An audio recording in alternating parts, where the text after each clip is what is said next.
Our first story takes us to the dusty, sun-scorched town of Wildest, Texas. In the 1980s, the town decided they needed a mayor who was strong, dependable, and untainted by human corruption. So naturally, they elected a goat named Clay Henry. Clay Henry wasn't just any goat. This guy was a legend. His main campaign promise? Unlimited beer. And boy, did he deliver, mostly by drinking it himself. Townsfolk would leave beer cans out for Clay, who would chug them like he was tailgating at the Super Bowl. He was so beloved that when he passed away, his son, Clay Henry II, took over the office. Yes, this is a hereditary goat monarchy now. And what's even crazier? Clay II also loved beer, proving alcoholism might just run in the family. Now, jumping back to the 18th century, we have Mary Toft, a woman from England who claimed she gave birth to rabbits.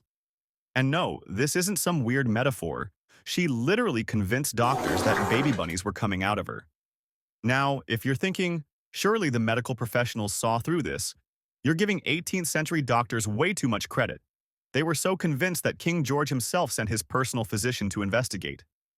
Turns out, Mary was just sneaking rabbit parts into her, delivery area and faking the whole thing. Why? Fame, attention, and probably sheer boredom because, let's be real, there wasn't much to do in 1726 England. Eventually, she confessed, but not before permanently scarring the medical community and giving the phrase pulling a rabbit out of a hat a whole new meaning. Next up, Larry Walters, a man who looked at a lawn chair and thought, this could be an aircraft. In 1982, Larry tied 45 helium-filled weather balloons to a patio chair, grabbed some snacks, a pellet gun, and a radio, and took off into the sky. His plan? To float lazily above Los Angeles for a few hours. What actually happened? He shot up 15,000 feet into the air, right into the flight paths of commercial airplanes. Pilots reported seeing a man in a lawn chair casually drifting by. And if that isn't the most American thing you've ever heard, I don't know what is. Eventually, Larry started popping balloons with his pellet gun to descend, but not before getting tangled in power lines and causing a blackout. He survived and became a national sensation, proving that with enough determination and a questionable understanding of physics, you too can live your dream. Finally, we end with Napoleon Bonaparte, the man who conquered most of Europe but was absolutely wrecked by rabbits. In 1707, Napoleon decided to host a rabbit hunt to celebrate a military victory. He had his men gather thousands of rabbits and release them into a field for an epic shootout. But instead of running away, the rabbits charged at Napoleon and his men like a fluffy, unstoppable army.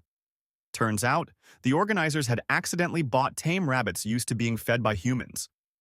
So when they saw Napoleon, they thought, lunch is here. Chaos ensued as the Emperor of France was swarmed by a relentless wave of bunnies.